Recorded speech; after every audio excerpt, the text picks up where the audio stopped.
now take you to the broadcast of It's Time with Reverend Nathaniel W. Martin. Here's Reverend Martin. All right. Thank you, Dr. Blackwell. Let me say Hotep Havaragani to my Africana Studies contemporaries and colleagues and seekers after the truth all. And let me hurry on to say good morning, good afternoon, good evening, and certainly never good night and never goodbye, because I always find goodbyes traumatizing. My name is the Reverend Nathaniel Wayne Martin. I'm the pastor of the New Life Institutional Baptist Church here in the city of Los Angeles, and we're located at 8916 South Main Street, and we're being hosted by our sister church, the Shiloh Missionary Christian Church, and pastored by my good friend, the Reverend Dr. Della F. Hollandness. And we ask you to lift Dr. Hollandness up in prayer. She's been having some health challenges this week, and we hope that she'll be able to come out this coming Lord's Day, Sunday morning. All right.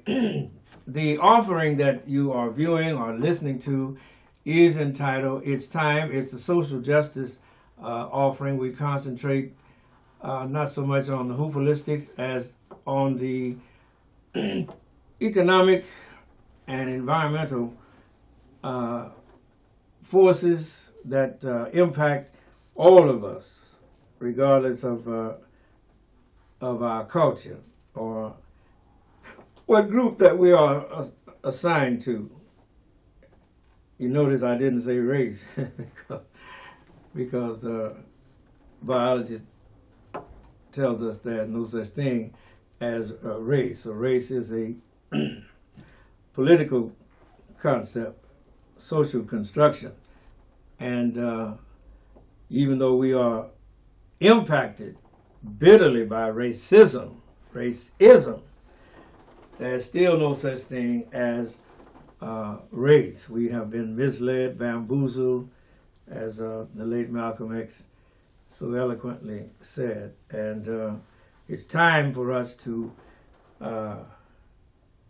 wake up and get our ducks in order, and at least acknowledge that amount of education, and stop talking about race as though it were an established fact. No, only racism is an established fact. It was racism actually that spawned race, and not the other way around. And so we need to concentrate on the forces that are against us, that are hindering us, primarily black people, but also all people who are poor and are struggling to get ahead in this culture, in this America as we live it. And as I segue into talking about America, let me first read the scripture. Proverbs 14 and 34 says that righteousness exalteth a nation, but sin is a reproach to any people. All right? And also in Ephesians chapter 6, picking up the reading at verse number 10, it says, finally, my brethren, be strong in the Lord and in the power of his might. Put on the whole armor of God, that you may be able to stand against the wiles of the devil. For we wrestle not against flesh and blood, but against principalities, against powers, against the rulers of the darkness of this world, against spiritual wickedness in high places. All right? And I always emphasize that rulers of the darkness of this world, against spiritual wickedness in high places, because our politicians, they go saying that they're going to be our servants, but once they get in office, they become what? Tyrants. They become tyrants. When they were running for election, you could pick up the phone and talk to them. But now that they have been in office a little while, you can't touch him with a red apple on a 10-foot pole on May Day. And so these are the symptoms, characteristics of a tyrannical ruler. I was sad this week because the Oklahoma Supreme Court dismissed the Tulsa race massacre lawsuit that the last 3 survivors of that who were children or babies when that happened. The Oklahoma Supreme Court dismissed the lawsuit of Ms. Viola Fletcher and her sister, Mrs. Leslie Benefield Randall. Okay, they were the last 2 survivors, and Miss Fletcher is now 110, and her Miss Leslie Benefield Randall is 109. And remember, this Tulsa race massacre occurred way back in 1921, way back there. And of course, it was not listed or recorded or recognized in any of the history books of that time. But the survivors, remember, those that were living in 1921 and who survived. And remember that Greenwood was a thriving city, had its own banks, its own movie theaters, its own doctors, its own lawyers, its own dentists, and all of that, all the trappings.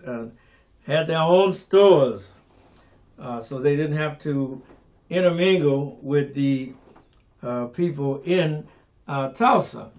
And what happened was the powers that be in Tulsa were jealous, envious of the success of these so-called Negroes, colored people.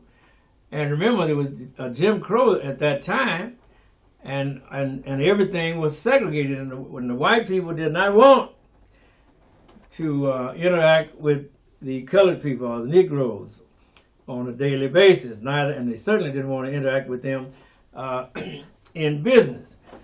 And so they took it, they being the white people, took it upon themselves to attack the people in Greenwood. And by attacking, I mean they burned the houses, and when the people set fire to the houses, and when the people tried to come out, they shot them. And they even had those crop duster planes, they being the white people, and they had a machine gun also, but the crop duster plane, they were dropping turpentine bombs on the houses of the Negroes. Mind you, Negroes had good houses in those days, and because, you know, like I said, it was a self-sufficient town. It was an independent town, and the people were murdered and slaughtered. And when the National Guard finally came to calm things down, they did not help the black people. They herded the black people into another area, a park as they call it, and but they took away the any colored person who had a weapon. They took away their weapon, but they didn't take away the weapons of their white counterparts, shades of January 6, 2021, and because they look like them being the white National Guard, and the other them being the white attackers who had assaulted an innocent population who was doing them no harm, and they destroyed all of the businesses, burned down all of the houses, and at minimum they they being the white people who were rioting, slaughtered over at least 300 people. They still haven't found all of the bodies, or where all of the bodies are buried. And so these last 3 remaining survivors of that, I think they started that suit in 2019. At that time, their brother, they called him Red, was still living, but since then, Red has passed on too. And I think he was 102 or 3 when he died. And so it was just Miss Viola Fletcher and her sister, Mrs. Leslie Benefield Randall. And they went before the Congress. They were introduced in Congress, and the Congress made over them. And you would have thought certainly they're going to, grant them their wish and grant them the compensation. They were actually trying to get a reparations so that they could be made whole from the trauma and the tragedy of the 1921 Tulsa race massacre, which it is so listed as. All right, but the governor, Kevin Stitt, and the state district attorney, Mr. Ron Walters, who was the state school superintendent of Oklahoma, and the lawyers for the city argued that simply being connected to an historical event does not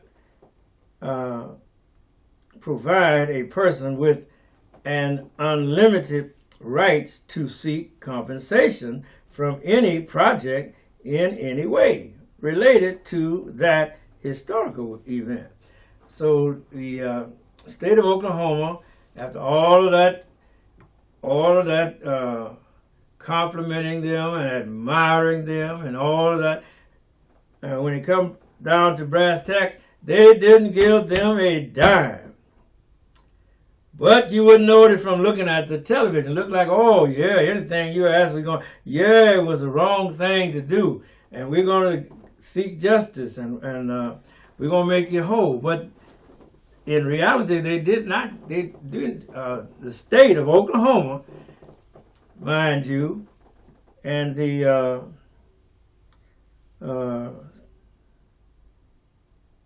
who was this Walters? He was state school superintendent of Oklahoma. The lawyers for the city, as I said before, that simply being connected to an historical event does not provide a person with unlimited rights to any to seek compensation from wait a minute. Yeah, does not provide a person with unlimited rights to seek compensation from any project in any way related to that historical event. That was written by Judge Carolyn Wall last year, and then the sisters and their brother appealed to the Oklahoma Supreme Court, and and the lawyers representing Oklahoma argued that the 2 survivors lacked standing, and that in 1921, when the massacre occurred, please listen to this, governmental agencies were shielded from liability by sovereign immunity. Have you heard that word sovereign before? And it's usually coming out of a white man's mouth. And that sovereignty means that the right of the state, country, or municipality to not be sued for actions that occur in their purview. I'll put it that way. And so, long story short, Mrs. Fletcher, 110 years old now, and her sister, Mrs. Leslie Benefield Randall, 109 now, are going to go to their graves without any compensation from the state of Oklahoma, commemorating the harm done and the damage done and the trauma imposed upon their families. Remember, these ladies have been carrying this around since they were children, and their parents, were afraid to talk about it for a long time. And like I said, the history books don't record anything about the Oklahoma City Massacre, Tulsa race war, as it is popularly described. So then, that's it. The government is shielded by sovereign immunity, much like a policeman is shielded by sovereign immunity, and another kind of immunity that the police have when you try to hold them responsible for killing one of your relatives, or injuring or wounding one of your friends, or tearing up your house when they do something wrong. They not only have sovereign immunity, but they also have qualified, there it is, immunity. And that is what shields a lot of people, police, from the repercussions for their actions against primarily black people in all 50 states. Derek Chauvin thought he was going to get qualified immunity because he was a policeman there in Minneapolis, and that was why his face had such a surprised look when the judge found him, when the jury found him guilty, and the judge sentenced him to a term in prison, because police just don't go to jail for stuff like that. I go to jail, yes. You go to jail, but basically police and Donald Trump don't go to jail for things like that, no matter how egregious. And because of that qualified immunity statute. So then the ruling by the Oklahoma Supreme Court was 8-1, with one person saying that it was wrong what the majority was doing, but I think they have 3 women on that Oklahoma Supreme Court, and the rest are all men, and all the women went along with the men. Only one man held out, like Justice Harlan in the Plessy v. Ferguson case. He was the only one who said the people really have a right to compensation or reparation, or to be made whole. And you can see that if they don't do anything for these surviving people, these last surviving sisters, only the women is alive, then our fight for reparations in this country is going to be equally a hard sell and a hard slog, because at every juncture they're going to say, well, you were not a slave, and the statute of limitations is over for that. I didn't hold you in bondage. All of that type of rigmarole that they're going to mention and impose. And so you can see the difficulty that we face. Also, let me say in passing, I saw this on Facebook, that if Donald Trump can run for president as a convicted felon, then they need to rewrite all the statute books all across the 50 states so that people who have felonies can get good jobs. Why should only Donald Trump be able to get the highest office in the land, and he's a convicted felon? I said a convicted felon. That's what Donald Trump is. He is not a misdemeanor. he not only has been arrested, he was charged with 34 felonies, and he was found guilty rather, of all of those 34 felonies. But yet, if I got a felony in my background, and I have to fill out a job application, and I report that felony, they're more or less not going to hire me. They may speak pretty words and all of that, like the people in Oklahoma, state of Oklahoma, said to Sister Fletcher and Sister Randall and to Uncle Red, but they're not going to come through with anything, nothing beneficial, nothing that's healing, nothing to make you whole. And so these are the things and the thoughts that all of us must have, because if you were looking on the television in 2019, when they first were invited to speak before the Congress, and the Congress just ate them up. Just love you so much. But the Congress didn't do anything. And then when they went home to Oklahoma made big bank by exploiting these survivor stories, and the state of Oklahoma had a Tulsa race riot day, and they just, you would have thought, well, these people are going to be made whole. But no, you've been wrong. I was wrong.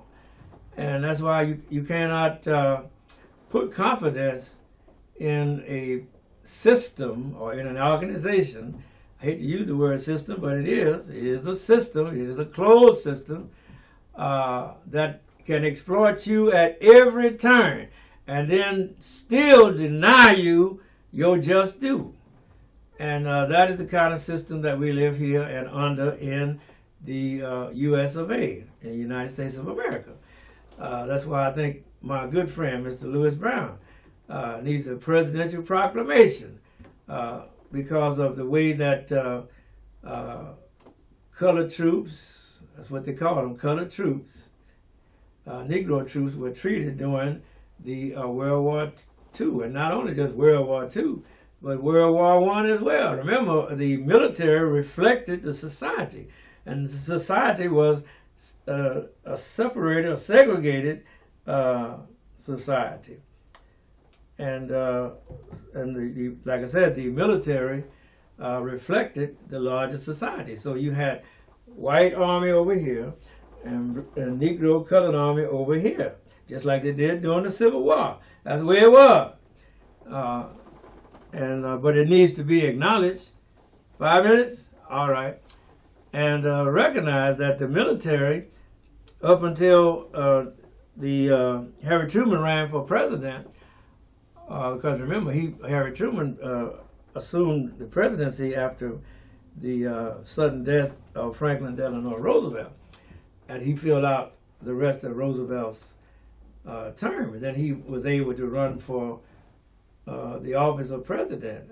And somebody must have put a bug in his ear, said if you want the Negroes to vote for you, you need to open up, break the wall down between the military services and do away with this white army and then a black army over here, and then and all the way down through the Navy on out to the Coast Guard. It was all segregated. And it was a law, which I stated last week, in the Department of Defense policy, that no colored person would ever be selected to receive no medals other than the Purple Heart. Now, you tell me that ain't racism, I'll give you the state of Texas.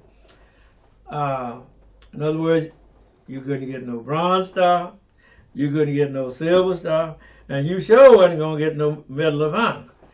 And as I said last week, in the latter years, as the walls came tumbling down, so to speak, and they began to review the records of that period and see what were the Negroes doing, they found that the Negro was gallant, heroic, steadfast, loyal, brave, courage under fire, and all of those things. All of the Negro checked the list, in other words, for all of the things that you look for in a soldier or in a Marine or in an airman. Remember, the Tuskegee Airmen fought valiantly all through the war, but they were denied the recognition that they deserved because of these laws that were on the books. There was a policy of the Department of Defense. And what you going to do?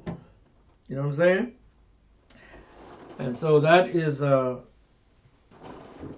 to help us to close out for today. Final mention, the G7 members are meeting in Italy right now. And the members, the G7 members, in other words, these are the great financiers of the world. And the G7 countries are Canada, Italy, France,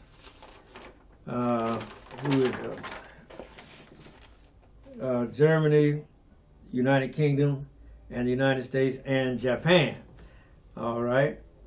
And so, in other words, the white folks get together and talk about how they're going to divide the money and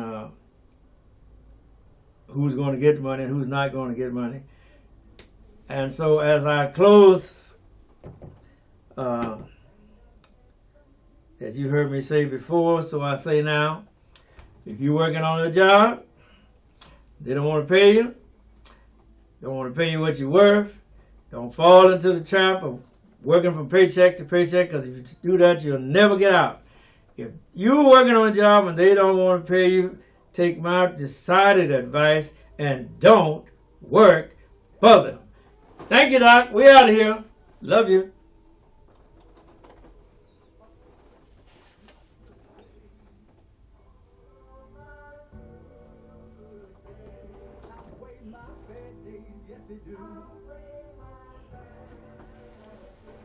I just say thank you, Lord.